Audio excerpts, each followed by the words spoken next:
அவர்களே, வினோத்குமார் அவர்களே, ஆரோக்கியநாதன் அவர்களே, தங்கவேல் அவர்களே, ஏஆர் விசால் மார்க்ரேட் அவர்களே, விசால் ஆனந்த் அவர்களே, சத்யா அவர்களே, வருகை தந்திருக்கிற அனைத்து பத்திரிகை நண்பர்களே, பெரியவர்களே,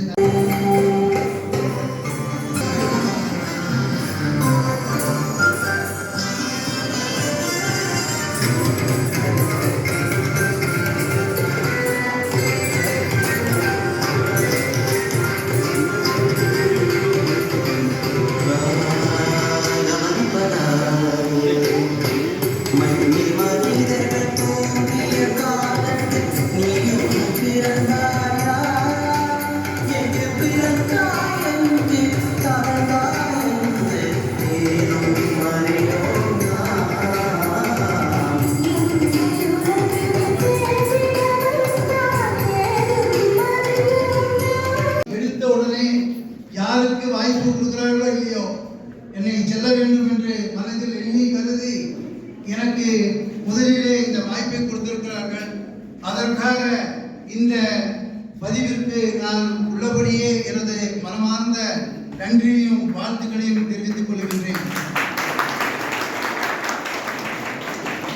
பத்திரிகை என்பது எத்தனையோ பத்திரிகைகள் இருந்தாலும் அத்தனை பத்திரிகை நண்பர்களும் ஒருவர் எந்தெந்த காரியத்தில் செயல்பட்டாலும் அரசியலாகட்டும்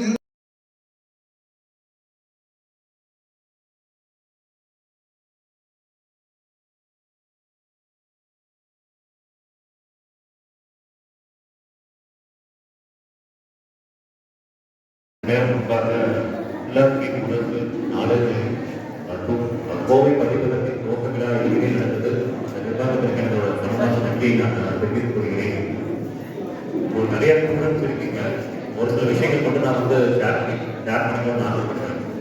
இப்போ நம்ம உள்ளாட்சி முரசு அப்படிங்கிற ஒரு பத்திரிகையை நமக்கு ஆரம்பிச்சிருக்கோம். கோவை பதிப்பதற்கு உள்ளாட்சி அப்படின்னா என்ன அப்படிங்கிறது தான் இங்கே நிறைய பேருக்கு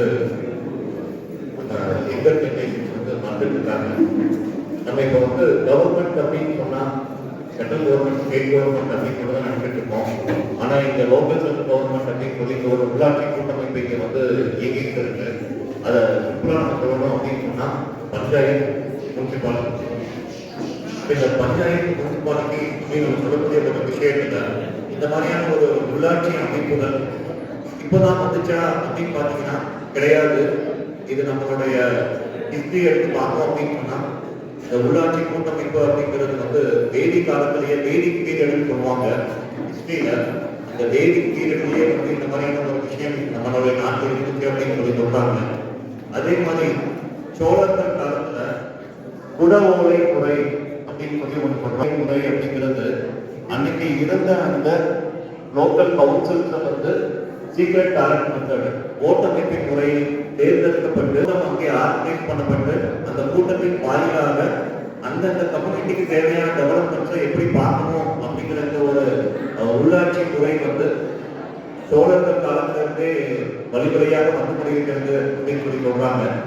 இப்போ இந்த விஷயத்துல நம்ம நாட்டில் பஞ்சாயத்து ராஜ் சிஸ்டம் அப்படிங்கிறது 1992 உருவாக்கப்பட்டுச்சு. அது இந்திய அரசியலமைப்பு சட்டத்தின் அடிப்படையில் ஒரு சட்ட திருத்தம் 73 மற்றும் 74 சட்ட திருத்தம் அமெண்ட்மெண்ட் சொல்லுவோம் ஆங்கிலத்தில். அதன் அடிப்படையில் பஞ்சாயத்துனா என்ன, முனிசிபாலிட்டினா என்ன அப்படிங்கிற ஒரு விஷயத்தை நம்மளுடைய இந்திய அரசியலமைப்பு சட்டம் கொண்டு வந்தது.